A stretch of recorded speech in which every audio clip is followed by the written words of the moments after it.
não louco posso estar, não precisais de mudar. Eu vim livre contar, eu sempre gostei de estar onde mora a liberdade, mas não me mudei, porque eu já estou nasci assim, é assim que eu sou. Se nasci pobre foi o meu pecado, será bem nobre este meu fado. Diz o mundo que eu sou louco e que tenho pena de mim,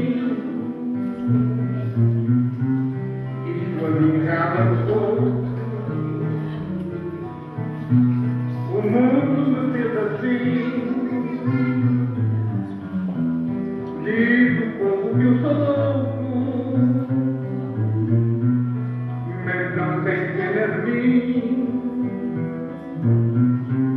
Sou o povo, vai o povo, no povo também assim. Foi meu destino nascer em função do pai, foi meu destino jogar a forma e a maia, foi meu destino ser feito para igualdade, foi meu destino as cabeças do brado, foi meu destino desertinho comer bola, foi meu destino menino ir para Lisboa, foi meu destino viver assim ao espaço, foi meu destino que sempre Deus a meu lado. E a minha viola como cheia de alegria e tristeza, amiga da vida inteira. Minha viola como cheia de alegria e tristeza, amiga da vida inteira. Foi meu destino que nascido em ditadura, foi meu destino ser preso pela censura, foi meu destino na vida perder o lamento e ser marido do princípio do meu tempo. Foi meu destino ter amor e ser amado, foi meu destino gostar do direito fado, foi meu destino ser valente e ter cansado, foi meu destino perder o pedaço. Minha viola maneira, não queria de tristeza, a minha vida inteira. Minha viola maneira, não queria de tristeza,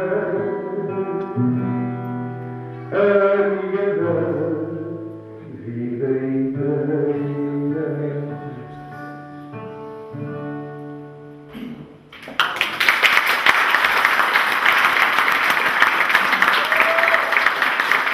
vida inteira.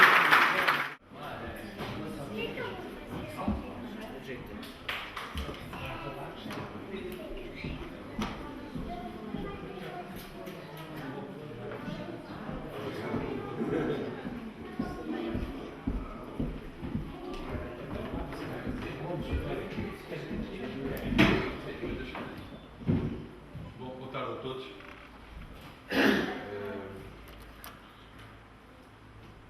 Ultimamente tenho, quando venho a Soares, arranjo sempre maneira de perguntar às pessoas, alguns, vou-me cruzando, se não havia uma boa oportunidade, se não era esta uma das oportunidades, para passarmos a escrito aquilo que muita gente fala, poucas vezes escreve e poucas vezes ainda menos sistematiza.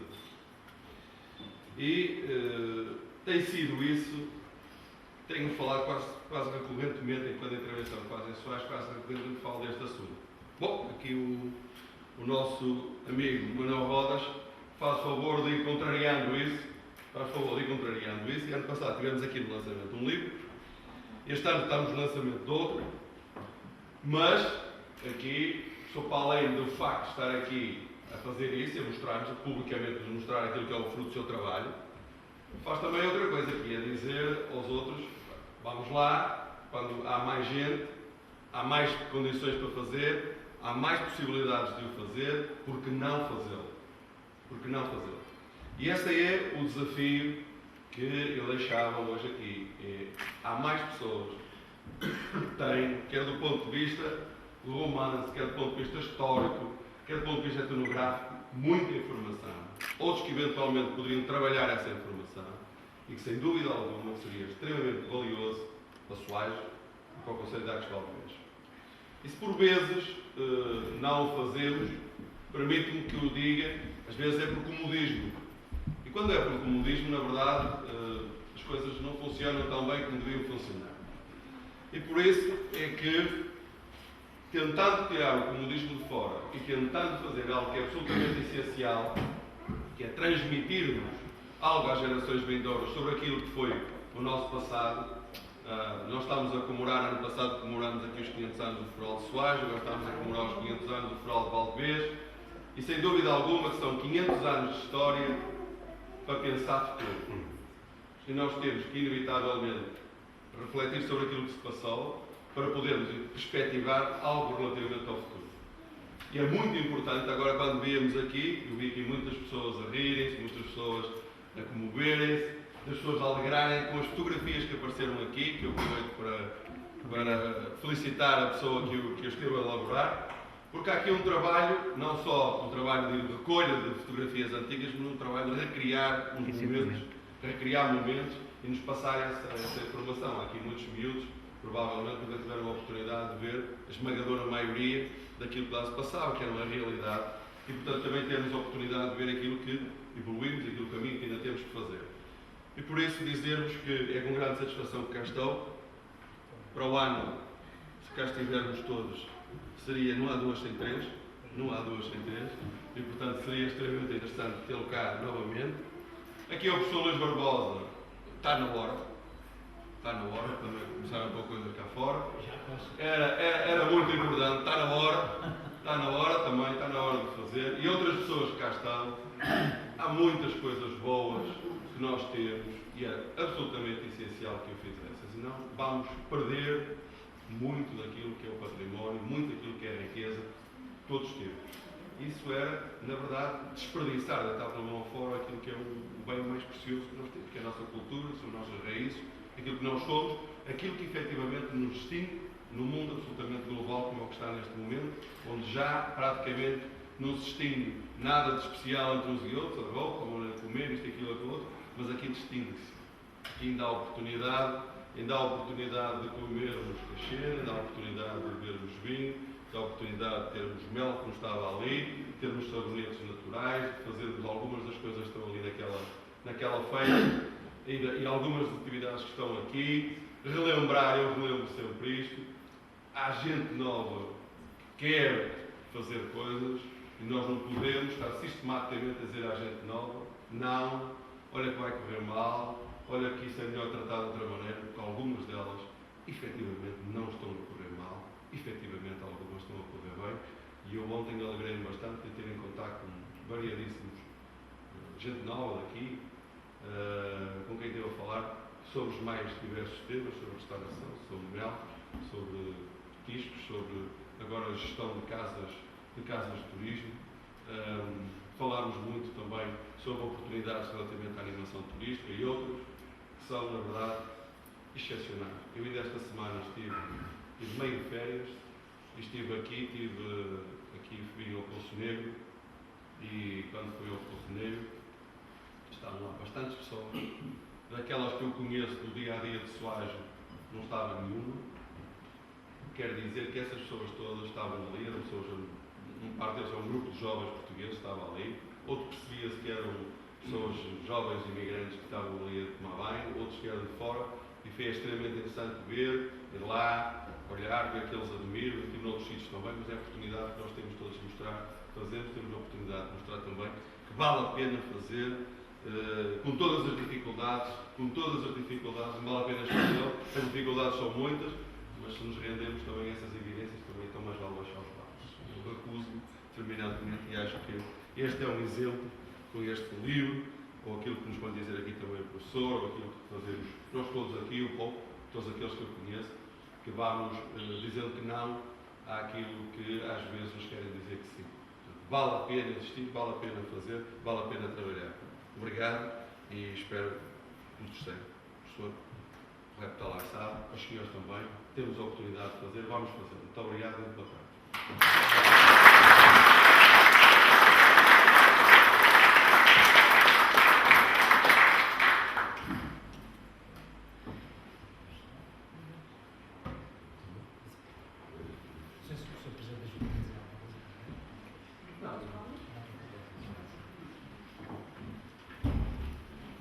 Senhores Presidentes da Câmara, da Junta, minhas senhoras e meus senhores, não deixa de ser para mim uma honra apadrinhar este ponente palacete verbal, onde o otimismo coabita com a admirável maturidade e a natural humildade.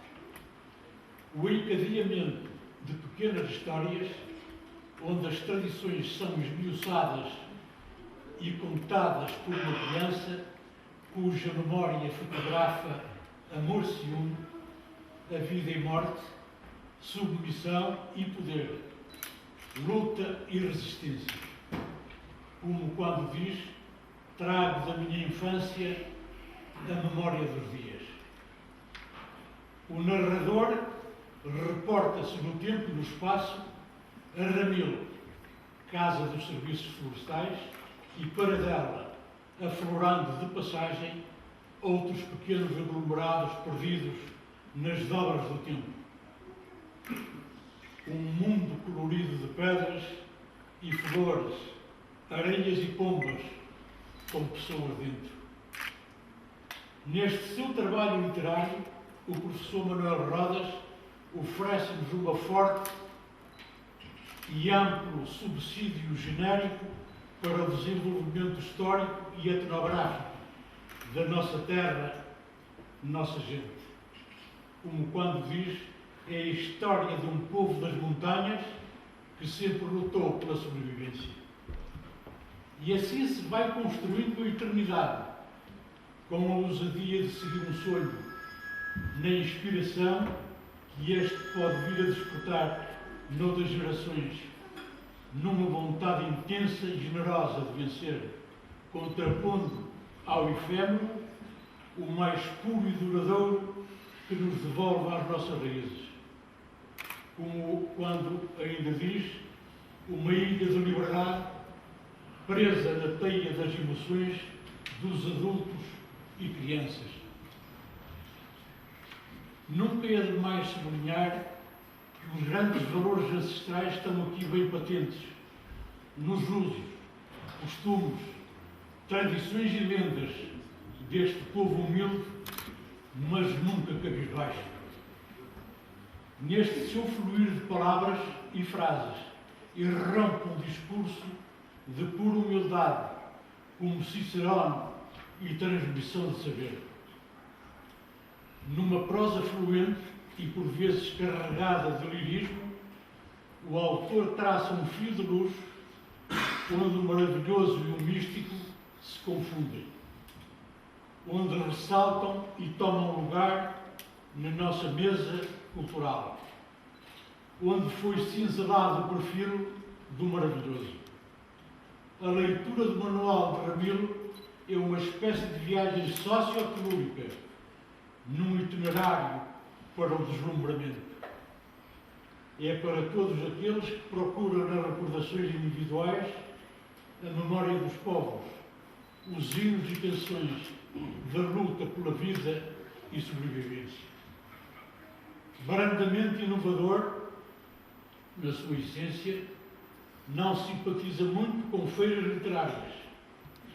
O autor é completamente alheio a vaidades intelectuais, mas obstinadamente dedicado ao amor dos pais. Há, neste regresso ao seio da terra-mãe e mãe-terra, um simbólico desejo de purificado renascimento, nas idas às fontes da luz e da vida, nesta aldeia de irmãos, desde os parentes mais chegados aos servidores mais humildes e leais, a todos os animais domésticos, como forte aconchego económico. No rescaldo deste percurso, emerge a pungente descoberta de feridas ou cicatrizes, como marcas de um tempo antigo, quase imemorial, que deixa na escrita algumas emoções da própria saudade. No espelho do tempo ficaram gravados os seus rostos, as fragas e penadias da serra, alagadas pelo sol, carros de bois carregados de gestos, na alegria de ver a sombra de uma enxada ao ombro ou de um varapau para a defesa dos rebanhos ou da honra.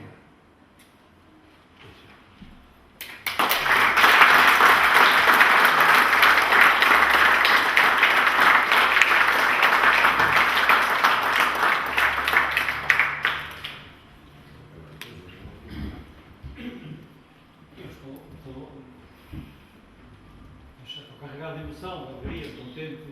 Agradeço ao Sr. Presidente da Câmara, ao Diretor da Arval, ao Sr. Presidente aqui da Casa de Povo, Presidente da Junta, ao Luís Barbosa, que teve a amabilidade, a generosidade de vir da Régua, onde se exilou para fazer esta apresentação. Agradeço a vocês todos que vieram de longe, de vários sítios. A generosidade e a disponibilidade que tiveram e sem o qual, a razão pela qual eu escrevo, e sem vocês eu não teria escrito. Muito obrigado a todos. Falando aqui um bocadinho aqui do livro, desde que eu me reformei, fiquei mais tempo livre e vou pensando, e porque gosto de escrever também, não penso que escrevo bem, mas porque gosto de escrever, a motivação para este livro resultou, uma vez a minha mãe estava-lhe a apresentar onde eu moro, as Oeiras, Carcavelos, aqui o mar, a praia, e ela silenciou-se e passado um tempo disse, mas quando é que vamos para a nossa terra? E a minha mãe, pela segunda vez, devolveu-me à terra. E eu percebi que eu tinha uma terra. Eu tinha-me afastado, mas eu tinha uma terra. E ela veio-me lembrar pela segunda vez quando é que vamos para a nossa terra. E foi a partir daí que eu comecei a pensar, tenho que escrever então, e tenho que transmitir, tenho um compromisso histórico com as gerações anteriores, eu tenho que transmitir à minha filha, aos da idade da minha filha, aos filhos dos meus amigos, o que foi a minha infância. Tenho que começar do princípio, e então começo pela infância. Tenho que transmitir o que foi a minha infância. É um tempo que eles hoje, com as internets e com as nets, nem imaginam, não podem imaginar se nós não nos contarmos. Temos de ser nós a dizer-nos como foi. E como eles nem sempre têm disponibilidade para nos ouvir, oralmente, tanto melhor era escrever. E foi por isso que eu comecei a escrever esta história. Esta história tem muita psicologia dentro. Não é um livro de psicologia, mas tem muita psicologia. Não é uma história de amor, mas tem 4 histórias de amor dentro. Não é uma história, não é um livro de etnografia, mas tem muita etnografia dentro. É um livro pequeno, mas demorou muito tempo a fazer. Espero que vocês se divirtam a lê-lo, como eu me diverti a escrevê-lo.